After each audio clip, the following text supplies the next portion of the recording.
Salam dan bahagia, teman-teman. Mari kita belajar bersama mengenai konsep abnormalitas. Apa sih yang kita sebut sebagai perilaku abnormal?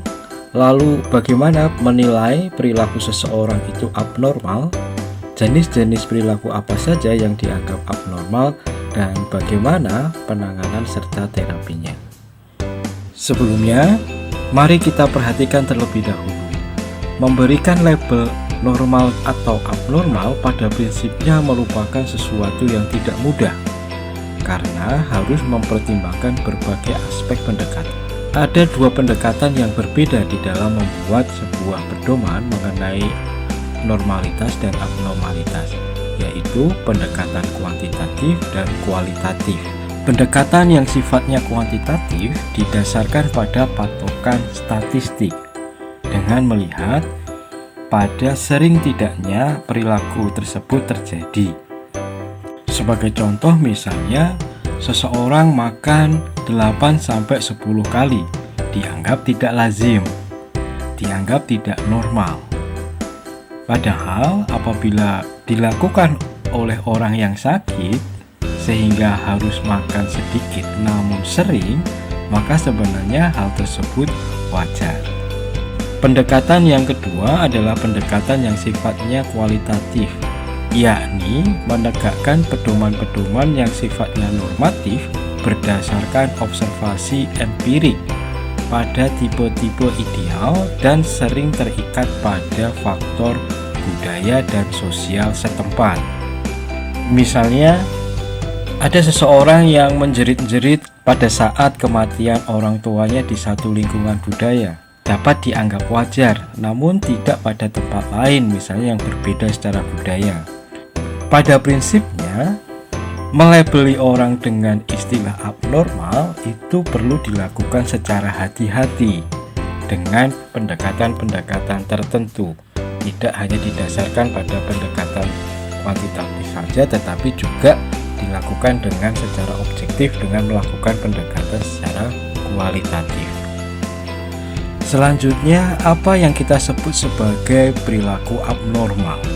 Perilaku abnormal didefinisikan sebagai perilaku yang devians atau menyimpang yang memerlukan perhatian dari profesional, misalnya psikolog, psikiater, atau tenaga profesional lain dalam kesehatan jiwa, di mana seseorang tersebut menampilkan perilaku yang berbeda, tidak mengikuti aturan yang berlaku, tidak pantas, mengganggu, dan tidak dapat dimengerti melalui kriteria biasa.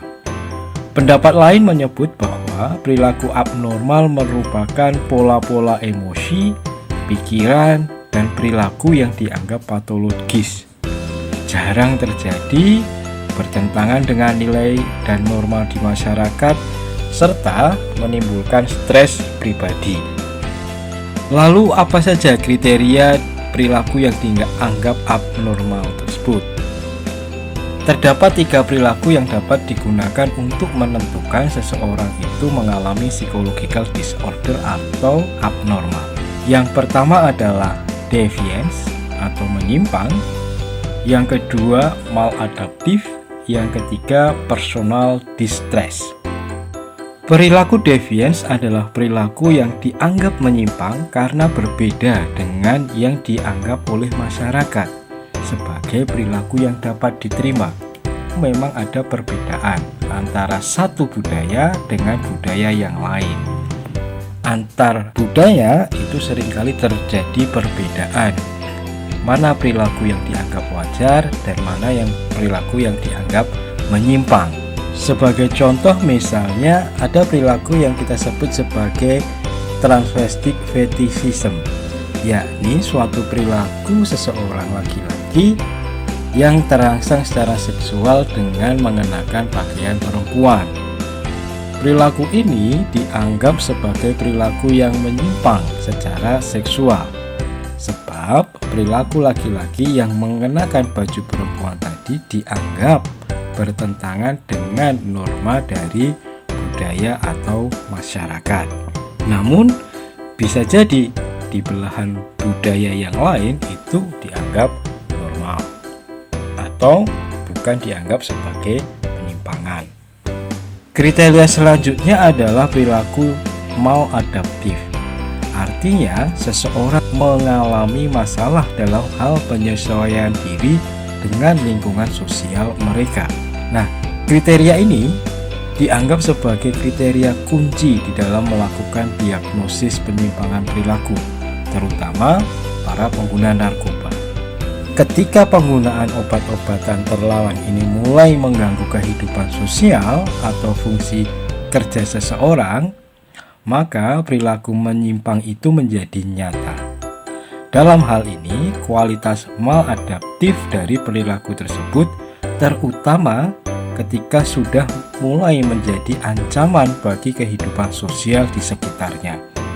Kriteria yang selanjutnya adalah personal distress, yaitu suatu diagnosis atas perilaku abnormal atau psychological disorder yang didasarkan pada laporan seseorang tentang besarnya penderitaan yang dialami.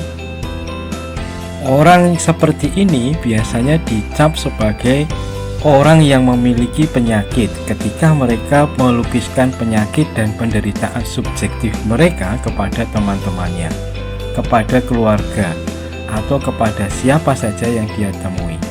Nah, penderitaan subjektif maksudnya penyakit yang lebih merupakan kenyataan dalam tingkat kejiwaan dan bukan dalam kenyataan faktual fisik mereka. Selanjutnya, mari kita berkenalan dengan klasifikasi psychological disorder atau perilaku abnormal.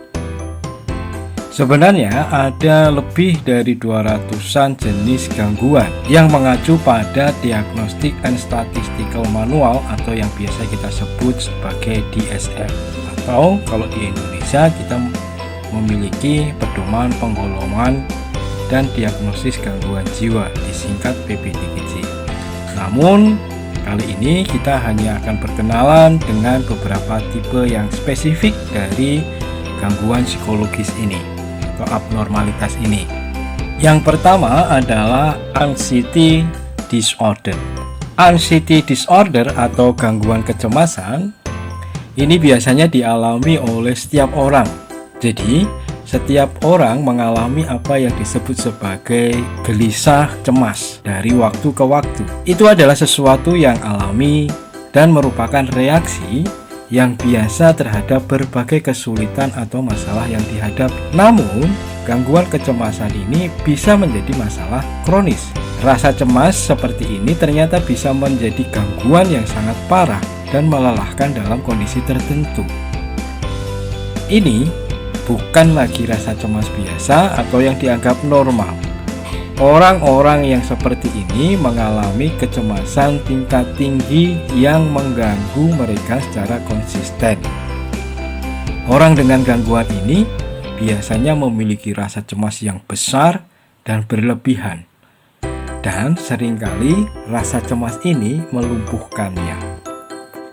Selanjutnya adalah somatoform disorder. Somatoform disorder adalah suatu penyakit yang dirasakan secara fisik namun tidak disebabkan oleh gangguan fisik, melainkan disebabkan oleh faktor psikologis. Seseorang memiliki keluhan fisik, namun ketika diperiksa secara medis tidak ditemukan penyakit fisik yang seperti dikeluhkan.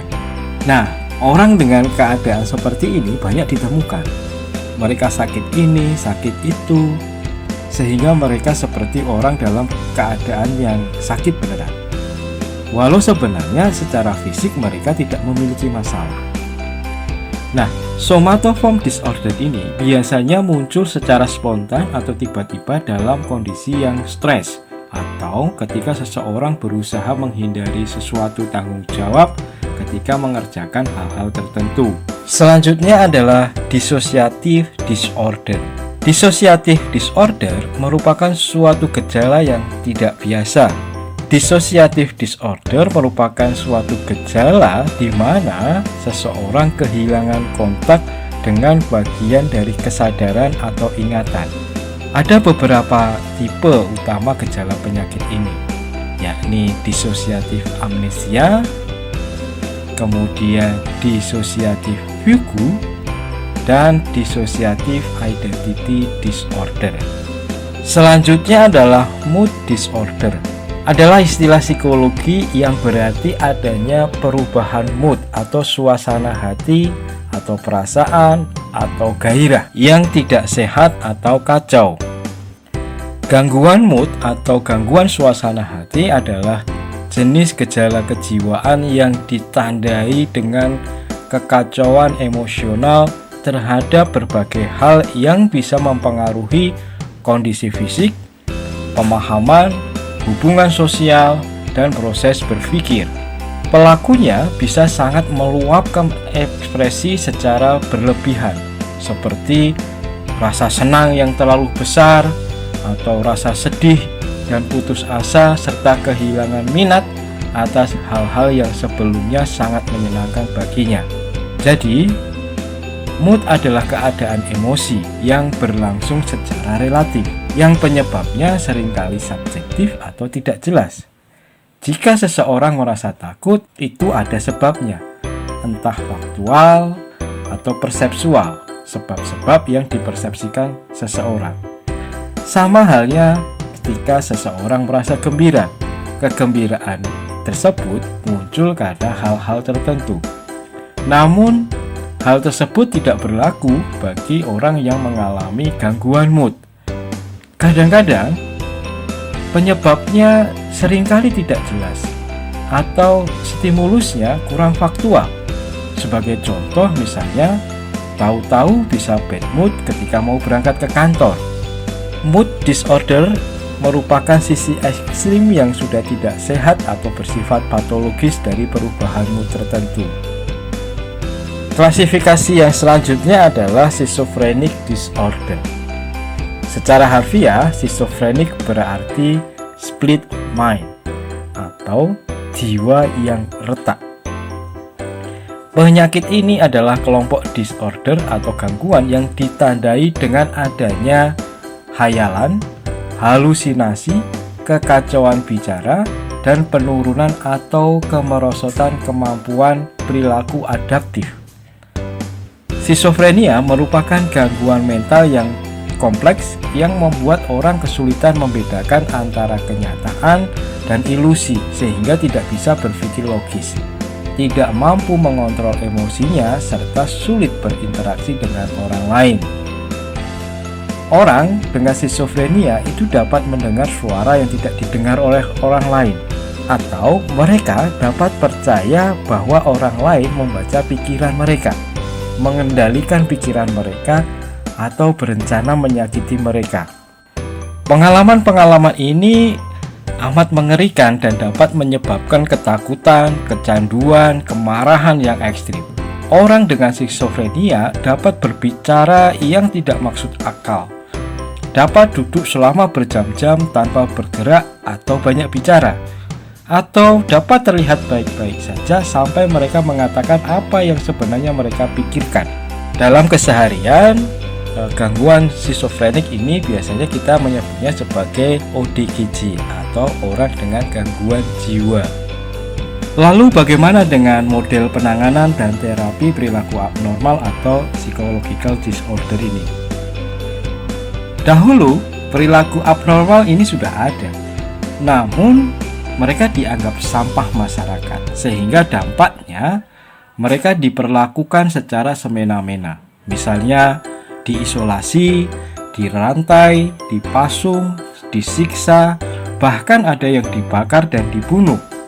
Karena mereka ini dahulu dianggap sebagai pengganggu, baik secara moral ataupun secara etik. Di depan Tuhan mereka dianggap sebagai makhluk berdosa, ataupun akibat dari perbuatan sihir, guna-guna yang pada akhirnya juga menurut pendapat masyarakat pada saat itu patut untuk dimusnahkan.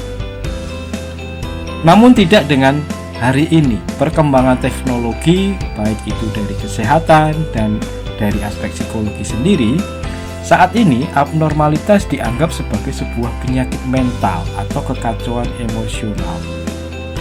Dan mereka ini harus mendapatkan pertolongan serta pengobatan secara manusiawi. Penanganan dan terapi yang bisa didapatkan atau dilakukan bagi para penderita atau penyintas dari psychological disorder atau orang yang memiliki abnormalitas itu bisa dilakukan dengan dua cara. Yang pertama dengan secara biologis atau medis, yakni dengan melakukan kemoterapi, kemudian melakukan elektrokonvulsif terapi atau ECT, kemudian juga bisa dilakukan dengan surgery atau pembedahan. Selanjutnya dengan penanganan dan terapi yang bersifat psikologis. Nah, dalam konteks terapi psikologis bisa menggunakan beberapa pendekatan-pendekatan yang berada di kajian keilmuan psikologis, misalnya menggunakan pendekatan psikodinamika, pendekatan behavioral, kemudian ada juga terapi dengan menggunakan pendekatan kognitif, serta juga ada pendekatan humanistik.